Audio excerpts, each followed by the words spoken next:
Thank you.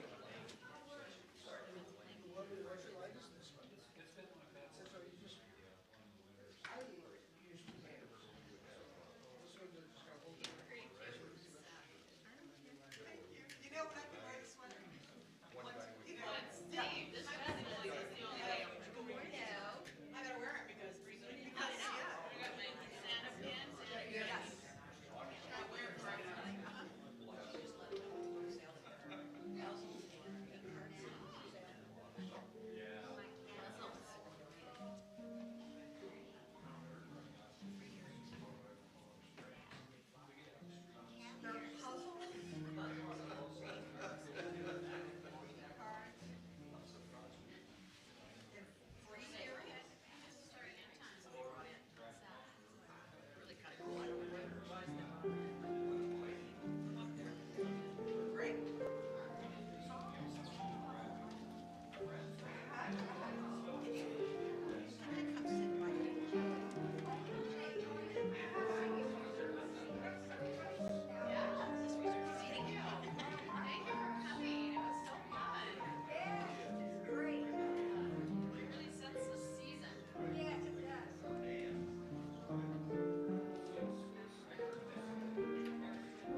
Good. Good morning, everybody. I'm so glad you came today. It's snowy out there.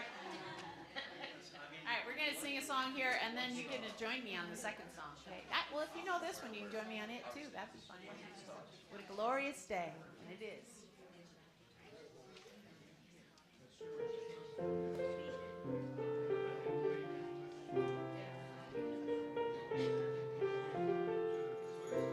What a glorious, glorious day.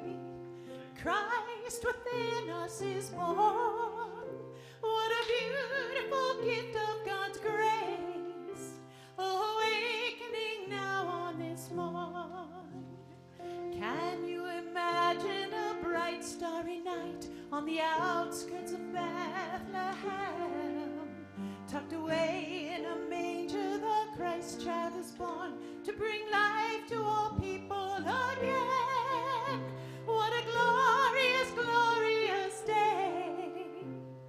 Christ within us is born. What a beautiful gift of God's grace, awakening now on this morn. For the angels are singing a new song of hope as their heavenly music is heard, and their hearts play the song of the coming of Christ, and through bring dawn to the peace on earth.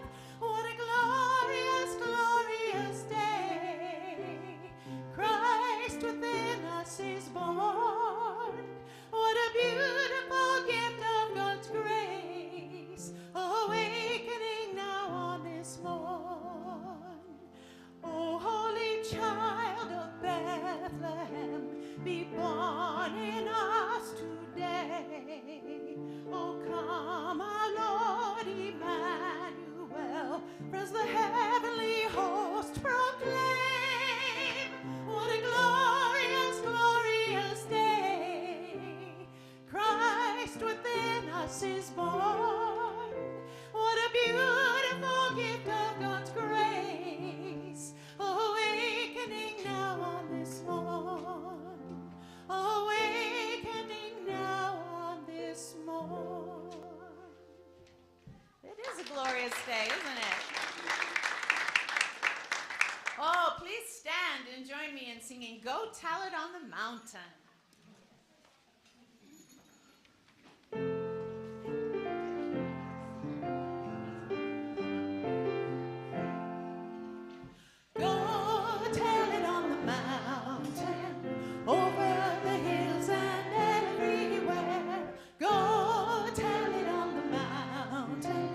Jesus Christ is born.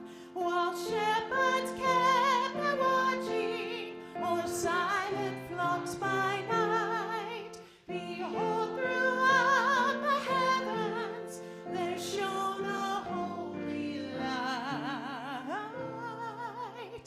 Go tell it on the mountain, over the hills and everywhere. Go tell it on the mountain that Jesus Christ is born. The shepherds feared and trembled when low above the earth rang out the angel chorus that hailed our Savior's birth. Go tell it on the mountain, over the hills and everywhere. Go tell it on the mountain that Jesus Christ is born. Down in our lowly manger, the humble Christ was born, and God sent us true love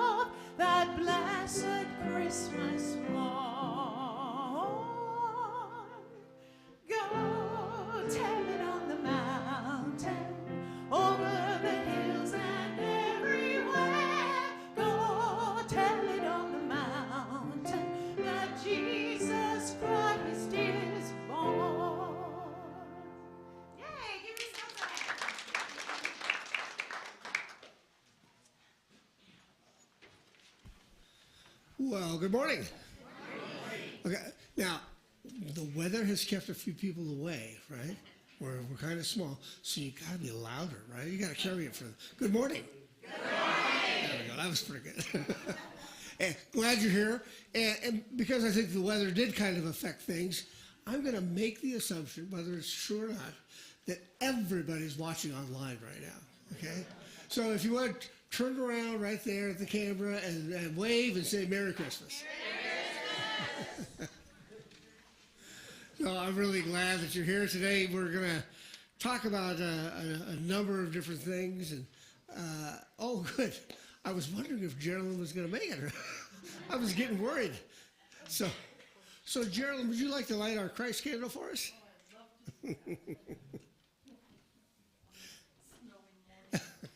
So as she's lighting that big old Christ candle there, it's this nice reminder that the spark is burning deep within our souls.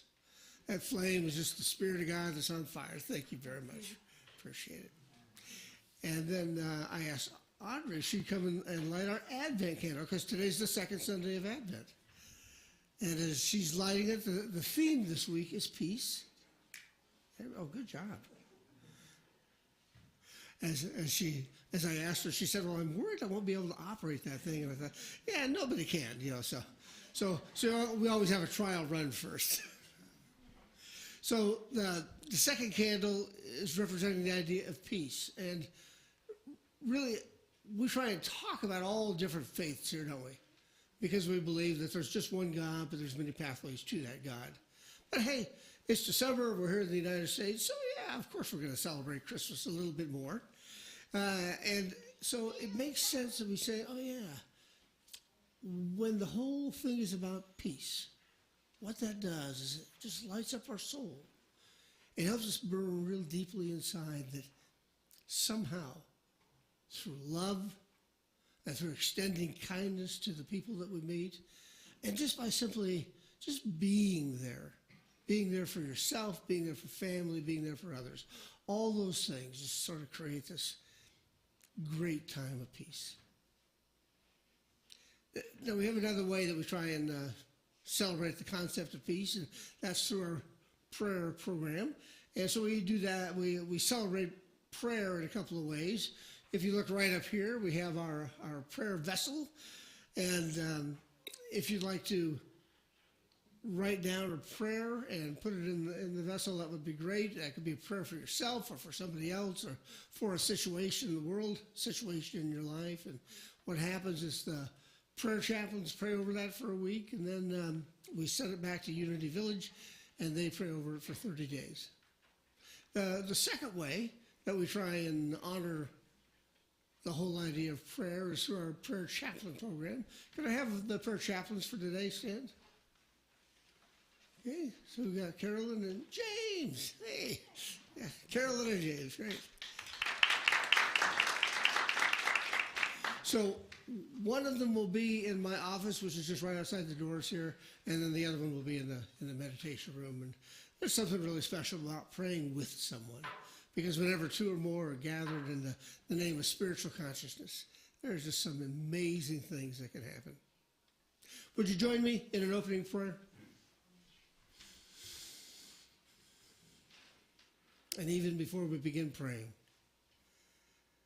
let's just focus on being right here for the next hour or so. And let's breathe. So, Spirit of God, we say thank you. We say thank you for this constantly reminding cycle of weather and of love and of the Christmas season and just all these different ways that we are reminded that somehow life is circular, not linear. That all things have a way of coming to us and moving away from us and then coming back again to us. It's part of the journey of our souls. And we say thank you for that great, deep awareness. And so it is, God. So it is. Amen.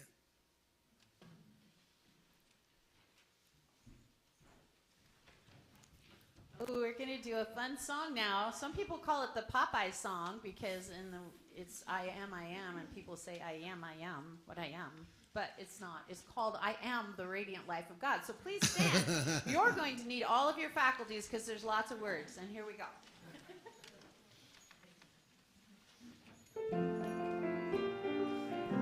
Here we go. I am the radiant life of God. I am, I am, I am. I am the radiant life of God. I am, I am, I am. The health of God, the strength of God, vitality, energy, vim of God. I am the radiant life of God. I am, I am, I am. Big breath. I am the wonderful love of God. I am, I am, I am. I am the wonderful love of God. I am, I am, I am. The peace of God, the joy of God, serenity, harmony, rhythm of God. I am the wonderful love of God. I am, I am, I am. I am the wisdom and power of God. I am, I am, I am. I am the wisdom and power of God. I am, I am, I am. The light of God, success of God, prosperity, happiness, might of God. I am the wisdom and power of God. I am, I am, I am. Yay! Good job.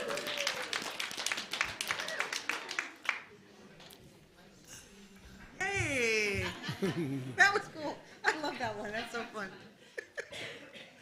Hi, I'm Tammy Savage. I'm the celebration assistant today, and I want to welcome you to Unity on this wonderful Sunday. All of you brave people that did a great job with your snow removal. I also need your help to right a wrong, so I need you all to say a quick blessing for county plow drivers because, well, I wasn't happy with mine this morning. And it's when they go through and you're almost done plowing and then they go, and I know it's all along the way. Everybody goes, and they really are just doing their job and they need some love. So if you can counteract what I did, I would really appreciate that. Okay, we welcome you to Unity Center of Spiritual Growth, where all people who wish to worship here are welcome. We strive to live love and uplift lives. We're an inclusive and affirming church. We bless people of all races, sexual orientations, colors, political beliefs, or anything else they or you may have been judged on in the past. We simply welcome everyone who wants to pursue their spiritual path. Let me introduce our musicians for today. So we have Rita Huber who's taken Leanne Erlin's place. Thank you very much. And we have Julie Coteau. It's always wonderful. Okay. Back on sound, we have Jim Sullenberger. We have Brian Wright on the PowerPoint. And we have Joe Ornelas on the streaming. Thank you. But we want to thank everybody else who makes the Sunday services happen. We appreciate all of you because it takes a lot of volunteers for a Sunday service. Thank you. If anybody here is here for the first time, we want to thank you for being here. We're glad that you decided to join us, and we hope you have a good time. We also have a little welcome packet for you, so if you would raise your hand, one of the greeters will come by and bring it to you. And we also want to welcome the folks who may be here for the first time on live stream. Hi. You can let us know you're here by clicking the Connect With Us tab on the website. You can submit your contact information, a prayer request, or a request for information by clicking on the Connect With Us link.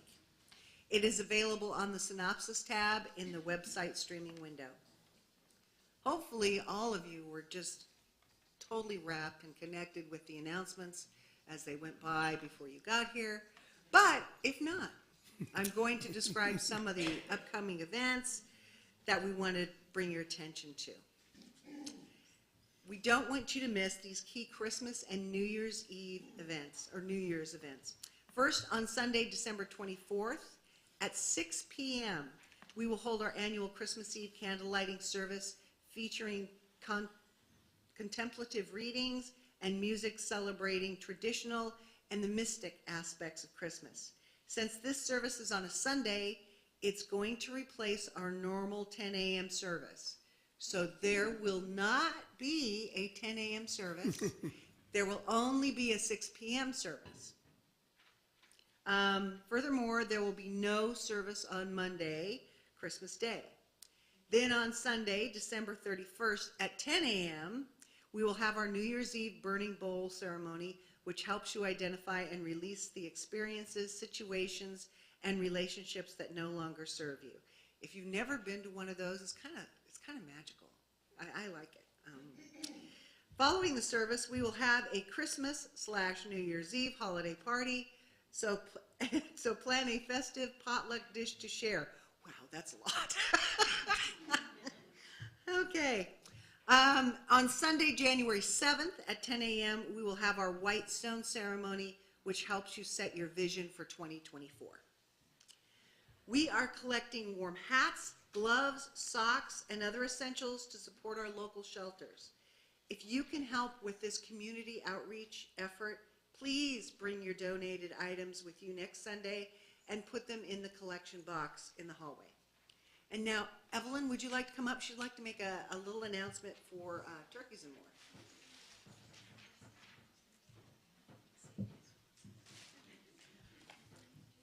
Our President Nancy gave a wonderful wrap-in report a couple of weeks ago.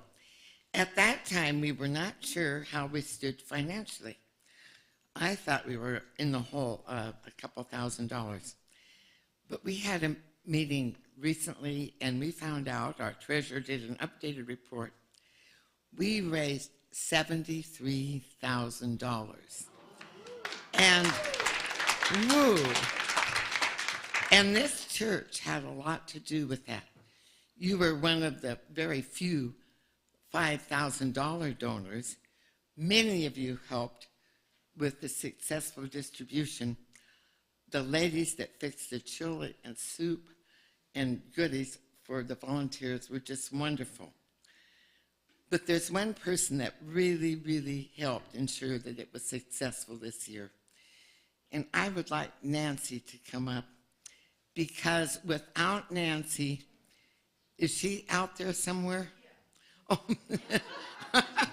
oh goodness, this is a surprise. She's volunteering somewhere else. I guess. Anyway, she was such a wonderful leader, and I'll let her know that when she comes in. I thought she was back there the last time I looked. Again, I want to compliment all of you that helped, and those of you that were able to be there the day that the turkeys were distributed could really feel the appreciation from all those that received this gift from their community. Madam President, I need you up here. I thought you were back there. Anyway, Nancy volunteered or said she would be president this last year. Without her wonderful guidance, we wouldn't have had the success that we did. She even learned how to write grants and did pretty doggone well at it. But I wanted to give her a wonderful thank you from us, because she was outstanding. And wanted to thank you. Our expenses, by the way, were over $71,000.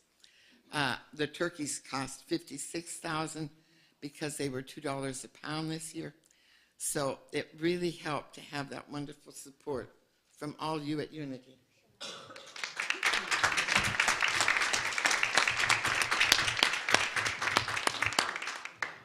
It was really a success. The organization, I don't know if you guys were here, some of you volunteered, but everything was smooth and went so well. It was very good. Thank you. Thank you, Nancy.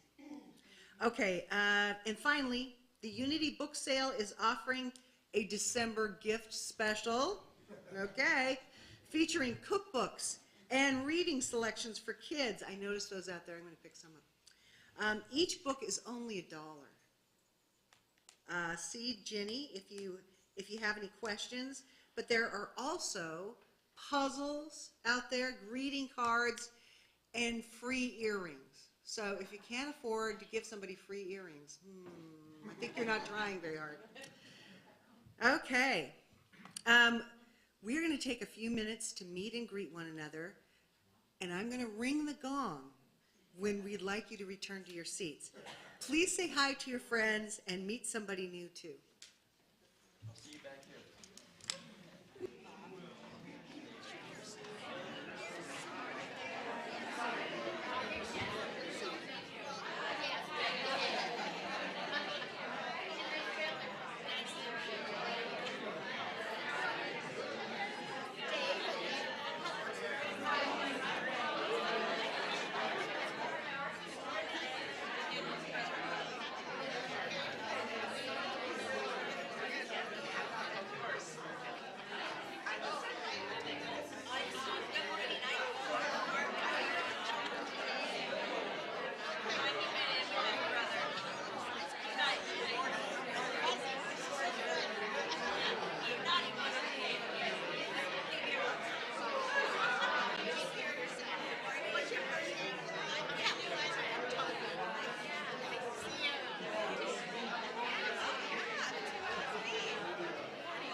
Okay, you guys are pretty well behaved this morning. I like it.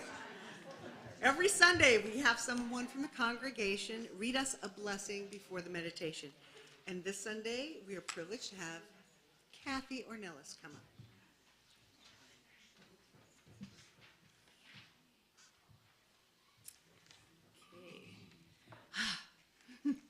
Good morning, everyone.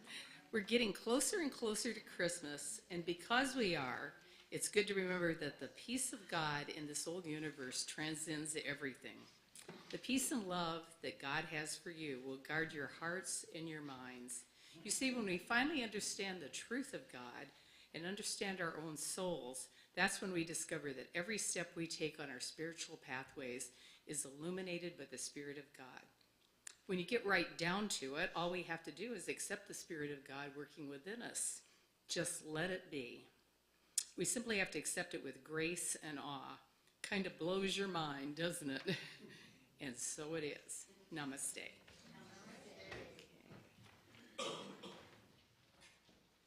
Would you please join me in singing Radiant Light of God?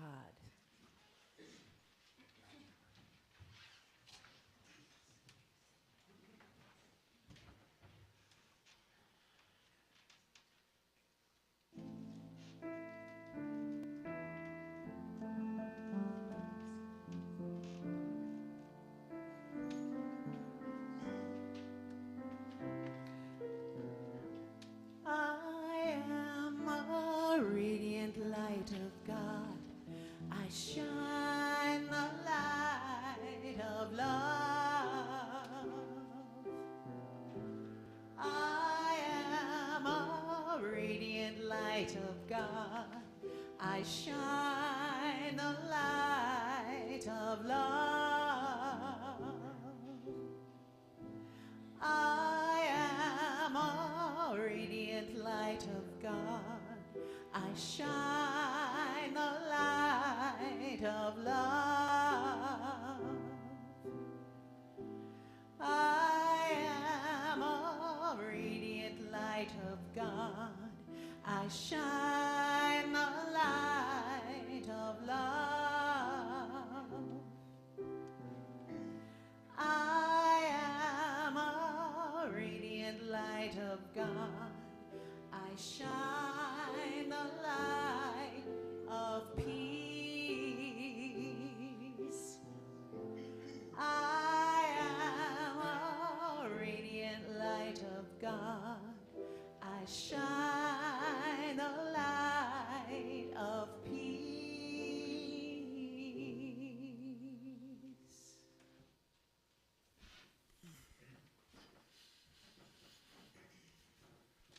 Let's take a few minutes now in meditation.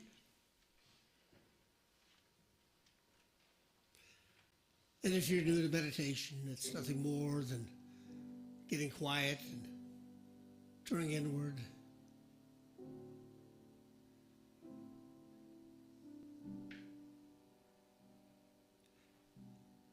And what we do is,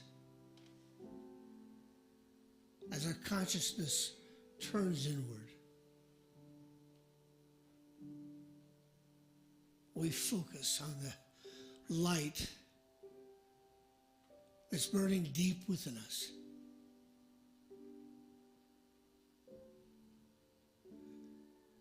It is that radiant light of God. It's within our hearts. It's within our souls. And it is a light that we sometimes forget, but it can never be extinguished. It is always there. And all we have to do is turn our consciousness to it and to feel it, to see it.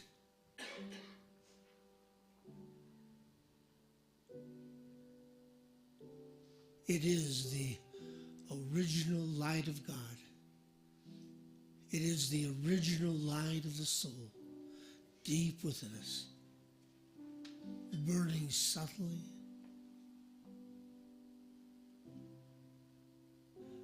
dancing like a flame does.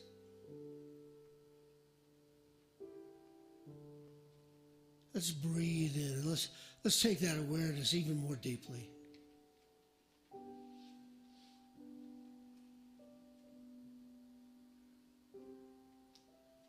The light of God has always burned within us.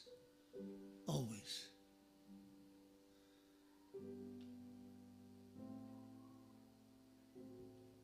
And it's time to live it and feel it.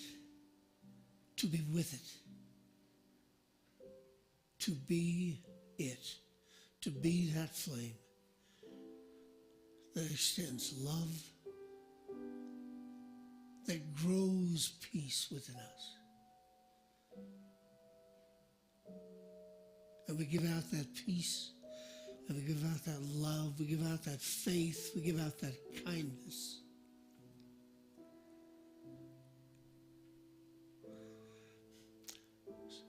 So let's take that awareness into the silence for a moment and just be with the truth of us in the silence.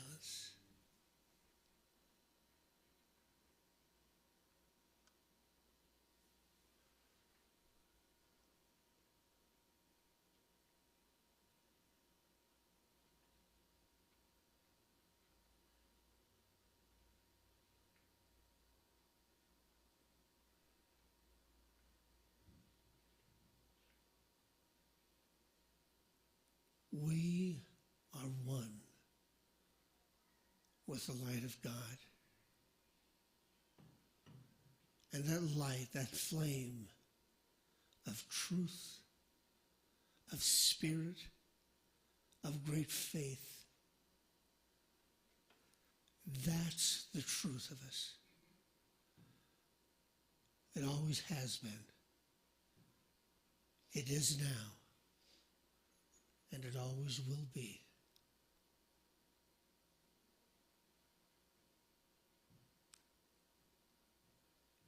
And so we say, thank you, God. Thank you. And so it is. Namaste.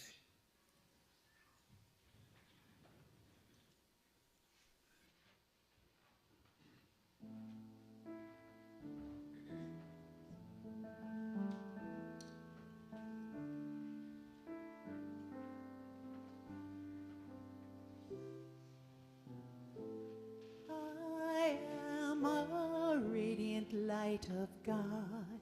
I shine the light of love.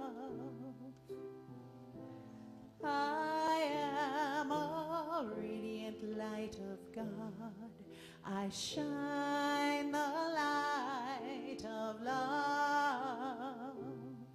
Peace. I am a radiant light of God. I shine the light of peace.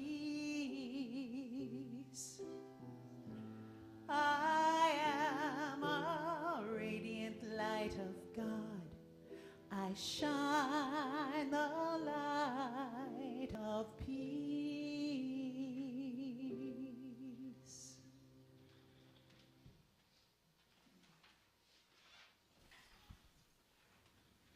Thanks. Isn't that a pretty song? That's nice.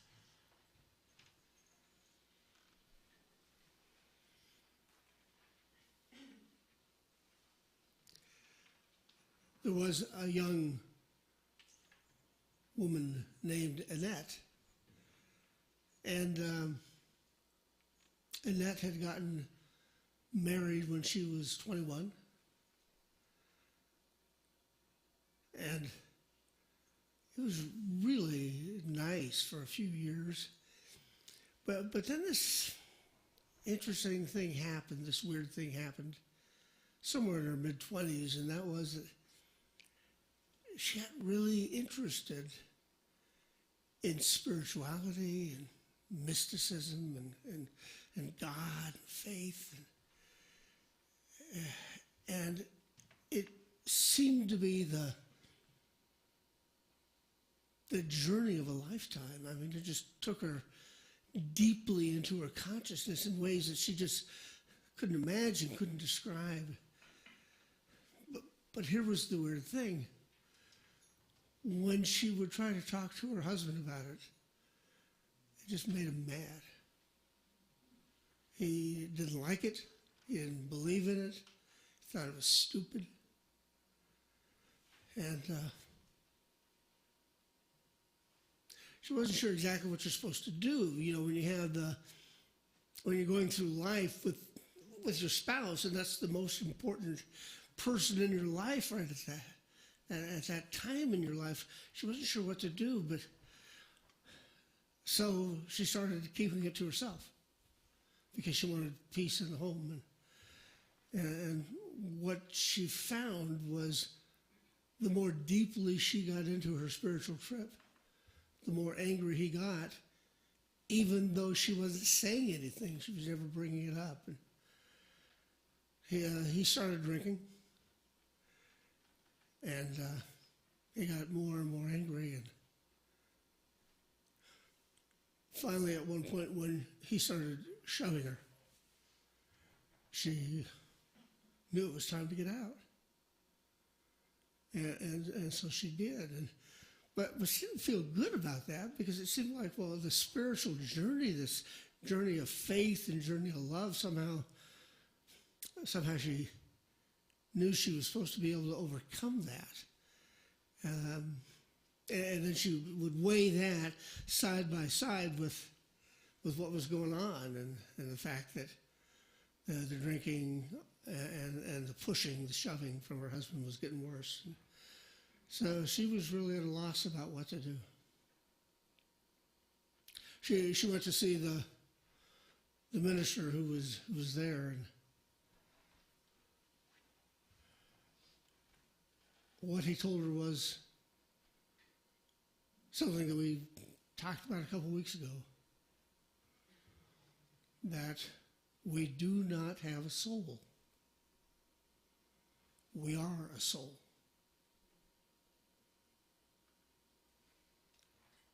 We have this physical body and we have these circumstances that we find ourselves in. But he kept telling her, you don't have a soul, you are a soul. That's the truth of you. And the physical body and the situations that you find yourself in, we all have situations that we find ourselves in. That's not the truth of us. The truth of us is this soul that takes us more deeply, that takes us places we can't hardly imagine. And this really flipped Annette's thinking because, let's face it, she was saying that this idea that we're a soul, it didn't make sense. And the reason it doesn't make sense is because we all have this physical body, and we can't pretend that we don't notice. Some people are tall, some people are short, some people are black, some people are white, some people are fat, some people are skinny. And because it's the physical body, and because we're on this plane of existence, she kept thinking, well, I can't just ignore pain when it's there. You can say, Mr. Preacher Man, blah, blah, blah. You can say that we're a soul, but I'll tell you, when I'm in pain, and I'm in a deep pain, physical pain that I can't ignore, that's the truth.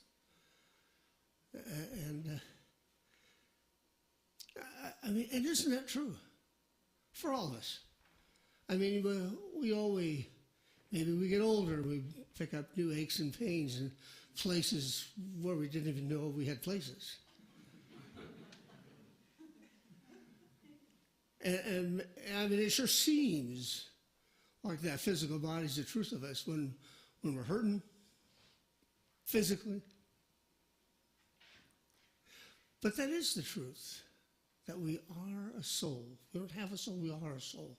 We have this physical body, no matter how prominent it seems, no matter how hard it is to ignore.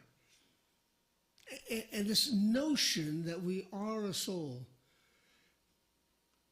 that can take us to some deep places, metaphysically, spiritually, emotionally, some places that we just can't hardly believe sometimes. When I was in the 3rd, 4th, 5th grade, I really loved math then.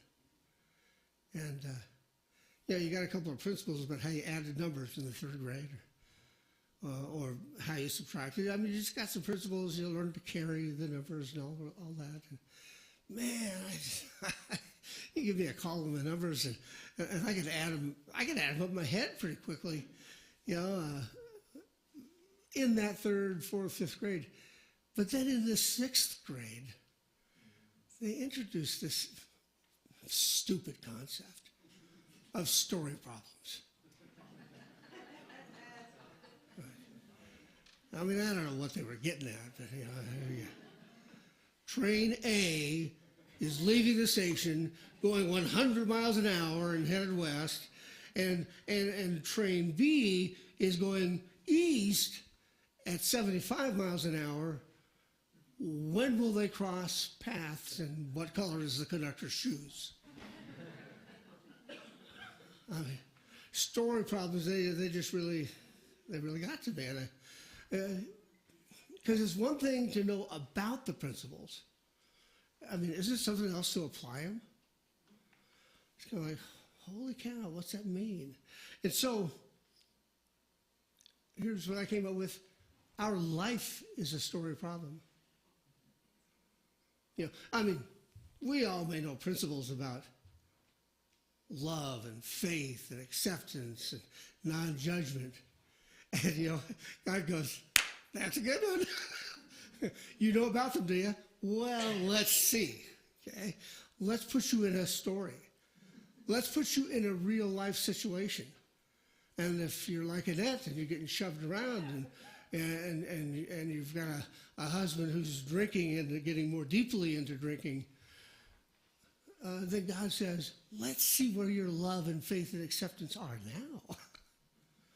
Yeah, what is it we're supposed to do? Because our life is always a story problem. And sometimes they're real easy stories. And sometimes they're more difficult. I think that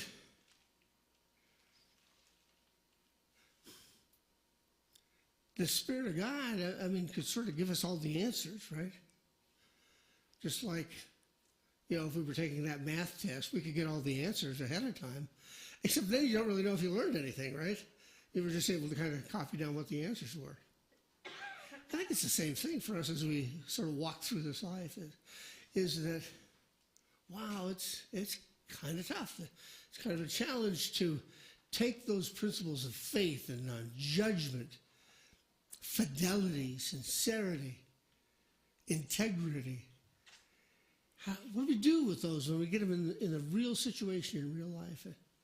Can you apply those principles? So, I think that's part of our journey here.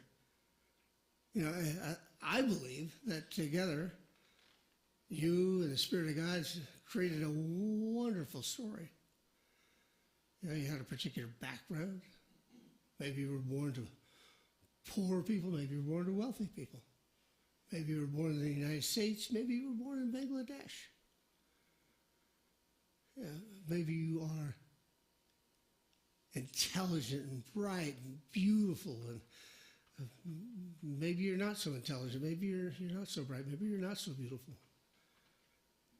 But haven't we all created a story? I like to write, and I remember once several years ago, a friend of mine, Dave, who was very dramatic and really had led an interesting life. He asked if I would write his life story, kind of like in a book form. And it ticked me off. And the reason it irritated me is I thought, no, my story's the one to tell. Isn't it true for every person here that your story really is fascinating? I mean, where you came from, what you've done, the obstacles you've overcome, who you are, who you used to be, who you're going to be. Yeah, for each of us here, that's the story of a lifetime. And then God's just trying to throw in a few extra things like love and acceptance and non-judgment. Let's see how you do with those, with whatever situation you're in.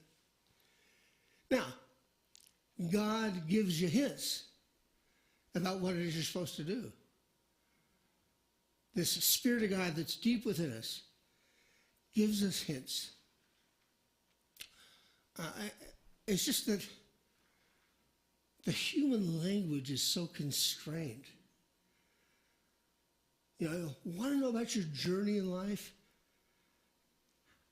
Can you communicate it to somebody else? Can you communicate it to yourself with 20 consonants and 6 vowels? I mean, it's kind of like we are so limited in our ability to express something that is beyond expression, something that is so unimaginable. Because just those few consonants and those few vowels, it makes everything so limited. When you want to communicate the richest, the deepest parts of the journey of your life. Because we seem to understand those not so much intellectually, but almost more feeling-wise.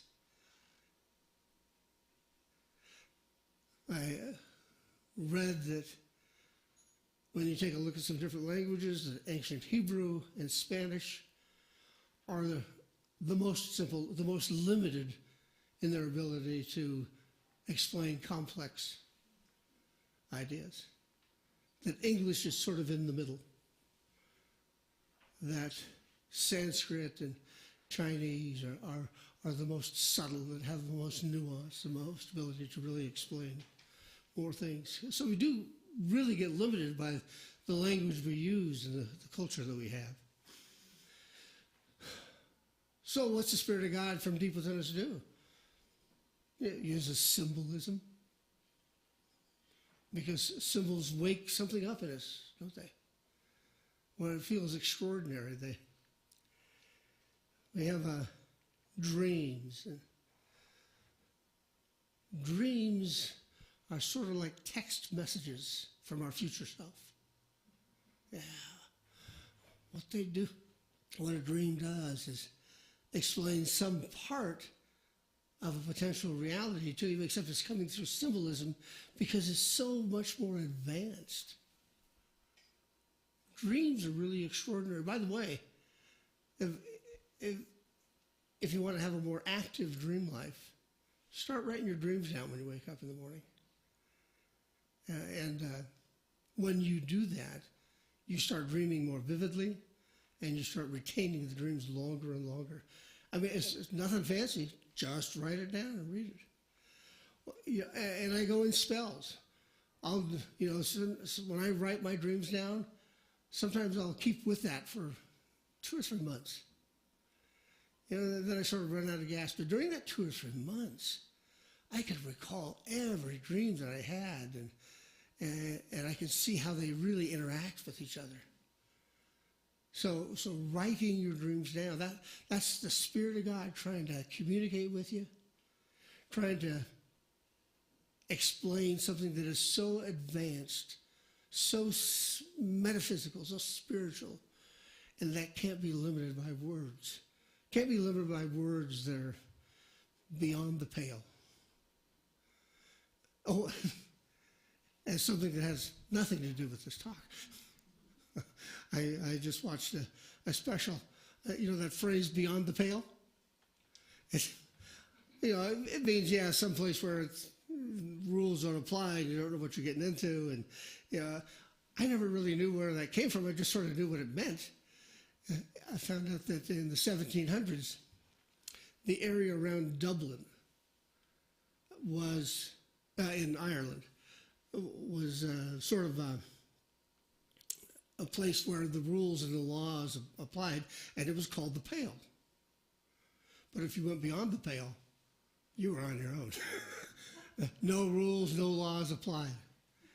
And I thought, oh, I never knew that. And then I looked it up because I just didn't want to take one person's opinion for it. And man, it's pretty cool. Yeah, so that is your trivia for the day. It has nothing to do with the talk. What we want to do on this journey, through our language, through our trials, through the story problems of our lives in which we find ourselves, what we want to do is we want to try and understand the original light of the soul.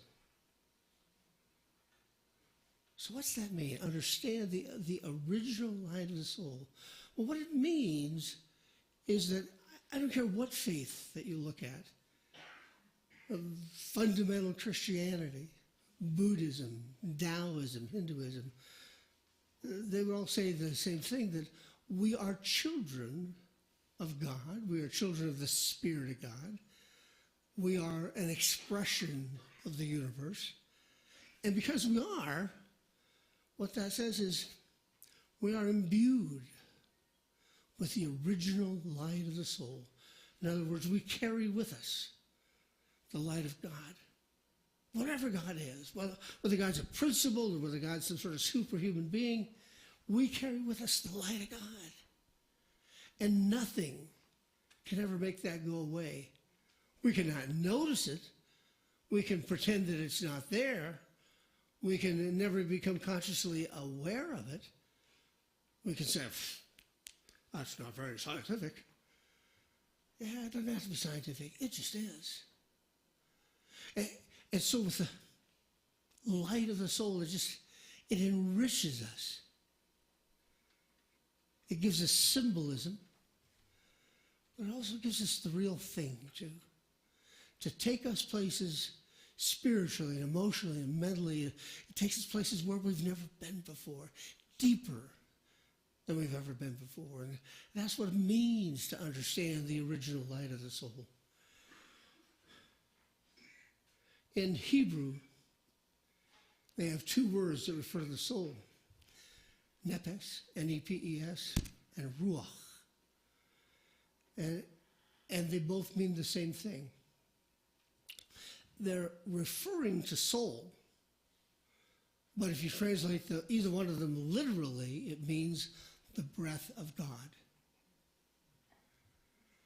Now, isn't it interesting that the breath of God becomes the phrase, the etymology of the word for soul? Nepes or ruach. Because that's what we are filled up with. That's what we are enlivened with. It's the breath of God. That's what takes us places. That's what takes us deeper and deeper and deeper. The breath of God, the ruach of God. And one of the reasons that we need that, one of the reasons we need to become more consciously aware of the Spirit of God and the breath of God, and that our life is a story problem. One of the reasons we need to become aware of that is because there's a veil. There's the veil of God.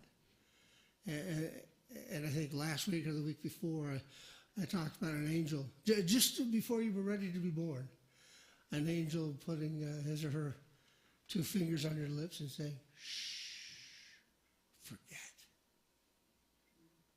Shh, forget. And then you're born, and you forget it all. You forget the contract that you had with the Spirit of God. You forget the relationships you were supposed to have. You forget all about those things like soulmates, and you forget, at least temporarily, that your life is a story problem. That's what we're doing. That's how we grow. Is there's this veil because the Spirit of God doesn't want to give all the answers to the test ahead of time, because then you wouldn't really be learning anything. And so what you do is you put yourself through those things, and just like school, some people do better and some people do worse. Some people learn instantly. Oh, I get that.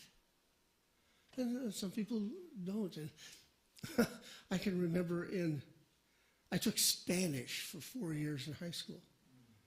I got A's all the time, but I was worthless in it. I could pass all the tests, but when Mrs. Pence would pass me in the hallway, she would speak Spanish to me. And I'd have to slow down, and then I'd have to translate in my head, and then 5 minutes later I could respond. Some of my fellow students who didn't get as good at grades because they couldn't pass the test were much better at it because somehow they could just immediately start thinking in that language. You know, I never really got to that point, but man, that impressed me. I think it's the same thing for all of us, isn't it? I mean, some of us can think in the language of God. We just absorb it. We take a look at that principle, or we take a look at that dream, or we take a look at that symbol, and man, we just incorporate it, and it just fills our life. And then for other people, not so easy. They have to think about each one individually, and it doesn't present a kind of a unified whole to it. We are an interpretation of God.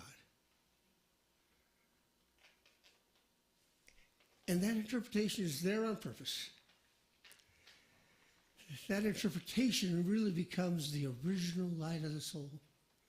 So I'm going to leave you with 4 ideas, 4 principles. That when it comes to the original light of the soul, here's the first one. That we need God. But what we don't talk about very much is that God needs us. I mean, if the Bible or the Tripitaka or the Tao Te Ching or the Quran, if they're accurate,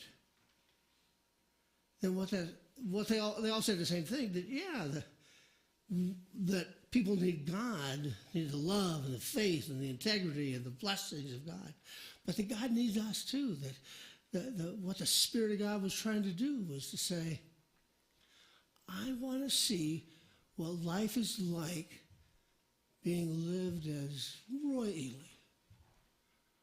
I want to see what life is like being lived like Peggy, Joe, and Steve. God's saying, yeah, I want to know what it's like to live life like David Crittall. You bet we need God, but God needs us too.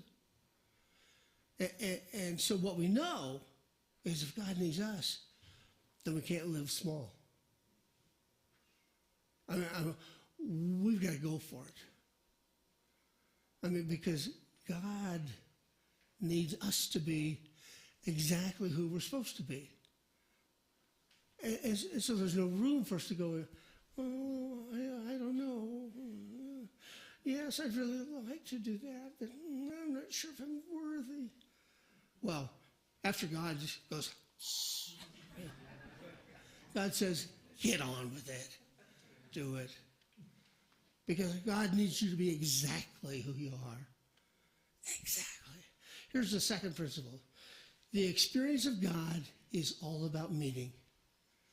I mean, why are we here today? Why do we go to a workshop or a conference or read spiritual books? Because we understand that the deeper we get into this mystical path, it's all about meaning. It's all about enriching our lives. It's all about being more than we were yesterday, going deeper than we did yesterday. It's all about meaning.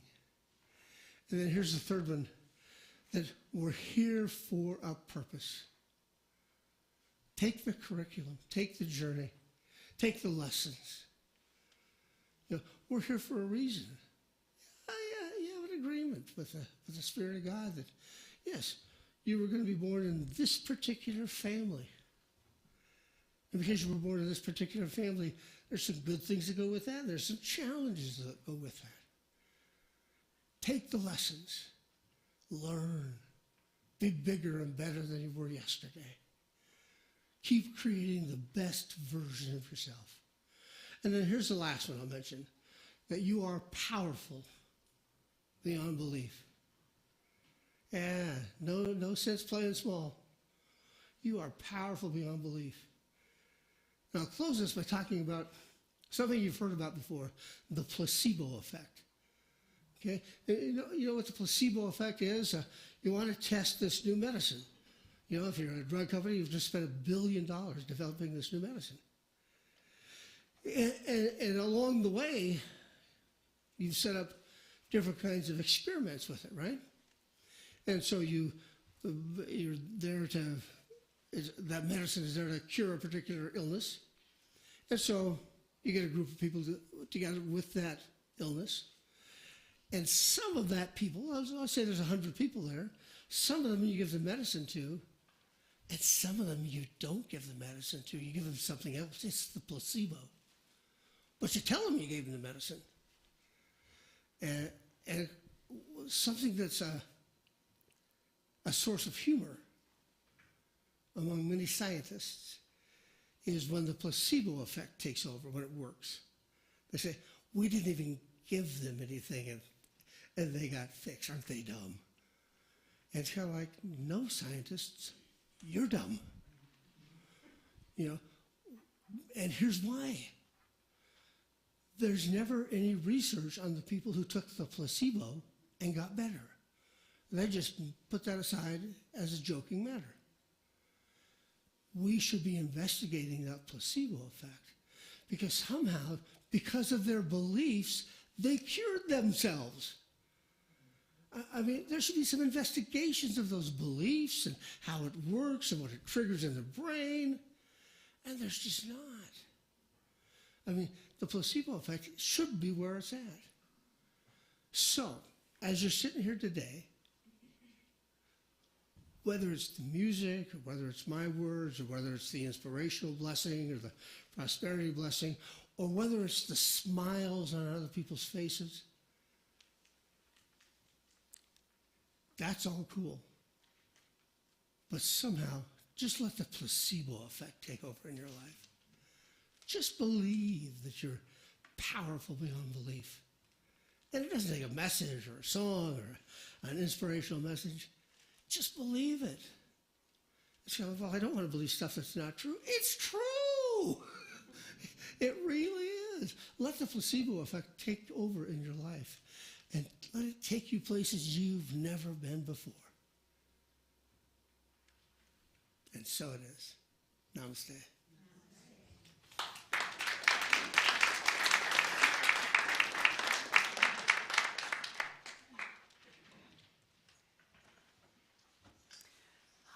Thank you. This song is about choosing to be more.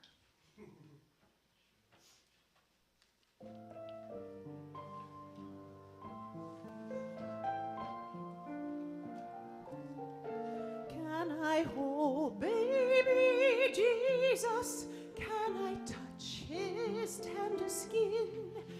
Feel my arms warm around him, place my finger on his chin.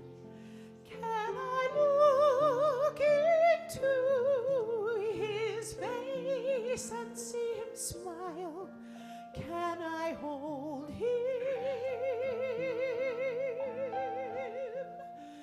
Can I hold the little child?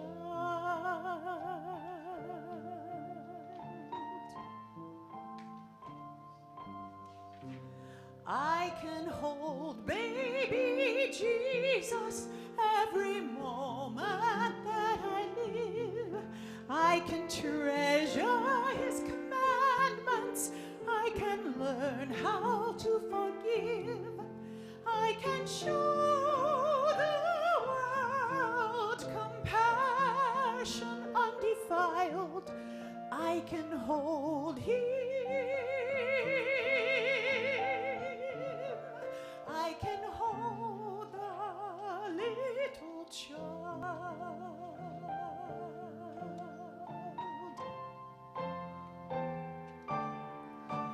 Will you hold baby Jesus as you live the whole year through? Will you show love and mercy in all you say and do? Will you share his presence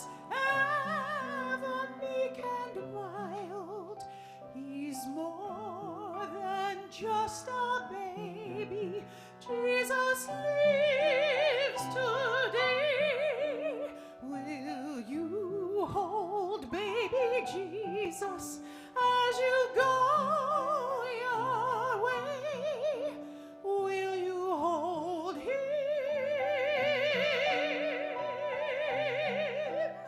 Will you hold the little child?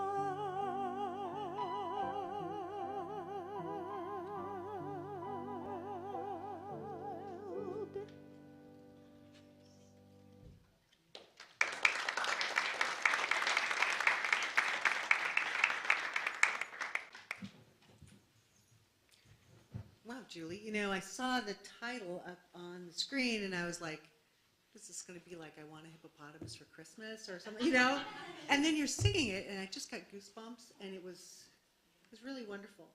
We're going to have two parts to our offering blessing. We're going to have a how and a why, and with the how, if Joe will come up for a minute.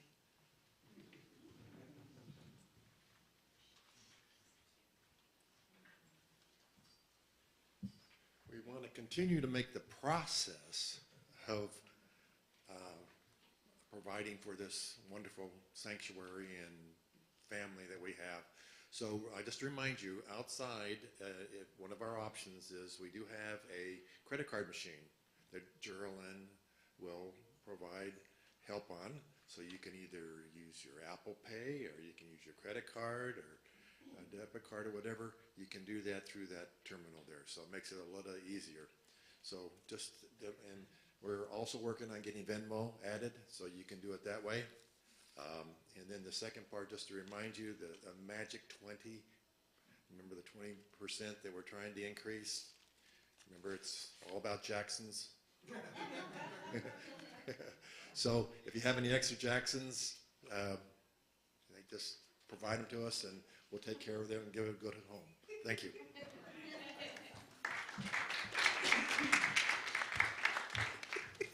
Thanks, Joe. I'm always looking for a home for my Jacksons. Okay, now the why. Donna.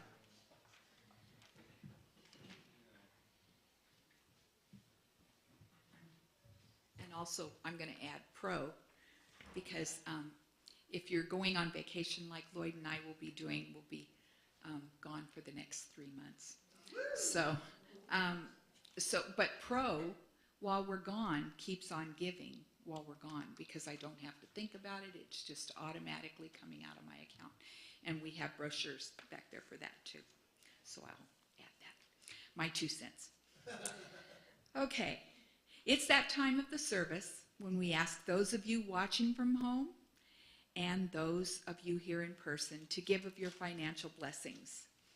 It helps keep the church running, and as we give what we have to others, we shine with the original light of the soul.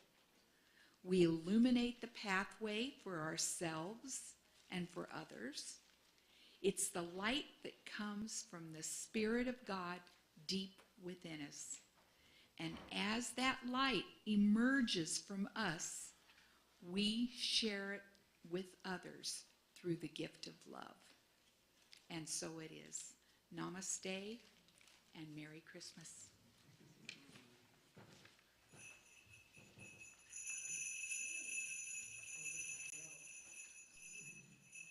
Sing with me.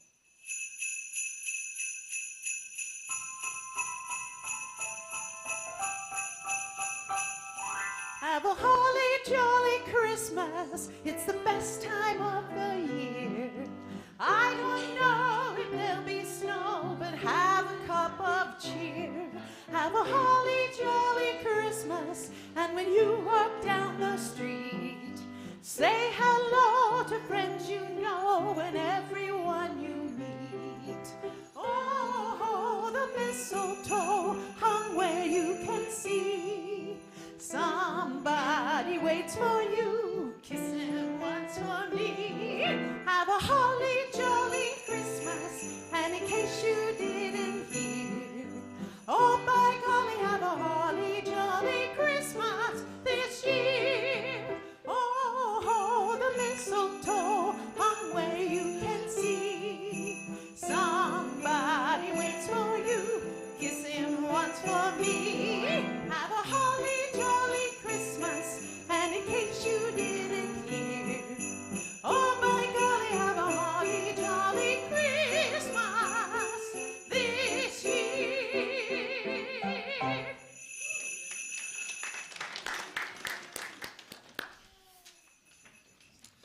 I don't know, Julie, when I looked up there and saw you, I didn't see Burl Ives at all. So. Yeah. Margaret said, Julie's much cuter. So would you join me in prayer? For the Spirit of God, we do want to say thank you for these love offerings. They help the church, of course, that's important. But what's even more important is that somehow we accept into our lives, into our faith, into our soul, that we are the original light of God. We are the original light of the soul. And we touch our lives and we touch other people's lives. And so it is, God. So it is. Amen. Thanks, guys. Well, let's bring the kids in.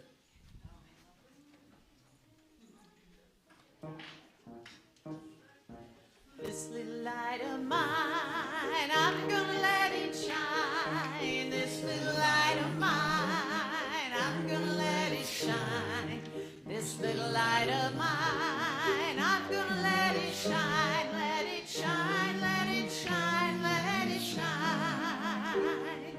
Everywhere I go, I'm gonna let it shine. Everywhere I go, I'm gonna let it shine. Everywhere I go, I'm gonna let it shine. Let it shine, let it shine, let it shine. My brothers, sisters, and my brothers, we're gonna let it shine. My sisters and my brothers, we're gonna let it shine. My sisters and my brothers, we're gonna let it shine. Let it shine, let it shine, let it shine.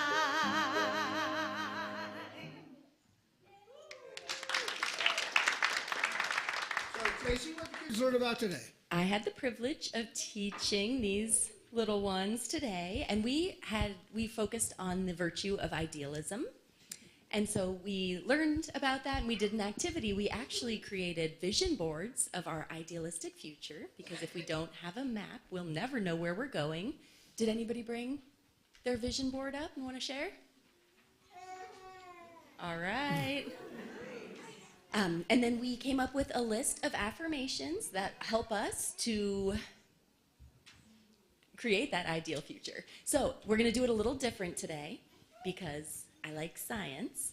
I want you all to cross your legs. Just cross your legs and then cross your arms. And when we read these affirmations, we are now in a whole brain state, and our left and our right brains are talking to each other. And so as you repeat these affirmations after Maisie, there's a much better chance of them sticking in your subconscious mind. I always keep trying. Anything I dream is possible. I am special and bring my unique gifts to the world.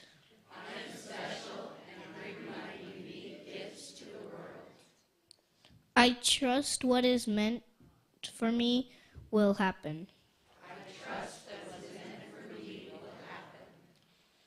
I am in touch with what is important to me.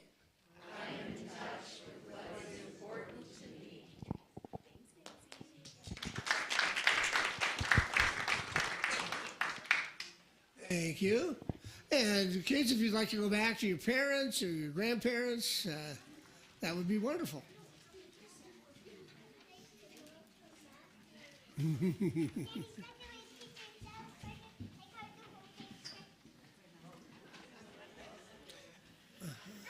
we go.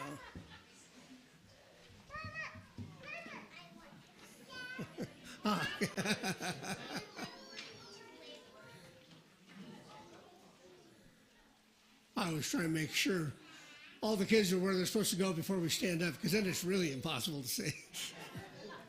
So I think everybody's back. So if you would, if you're capable, I'd love to have you stand and join hands, and let's sing our closing song.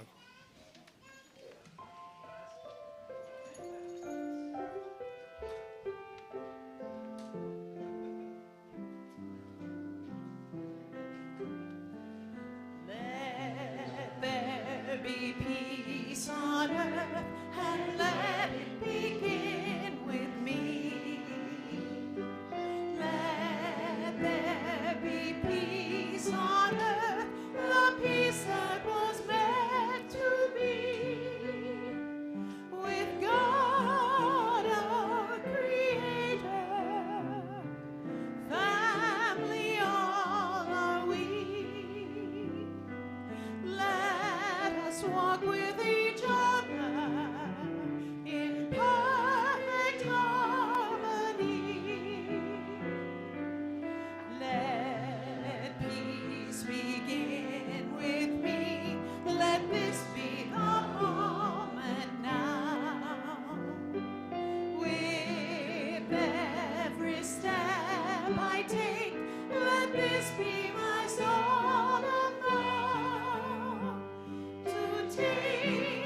moment and live each moment in peace eternally.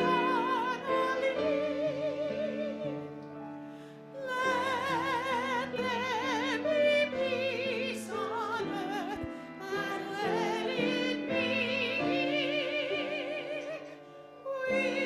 with me. And would you join me in the prayer for protection together? The light of God surrounds us. The love of God enfolds us. The power of God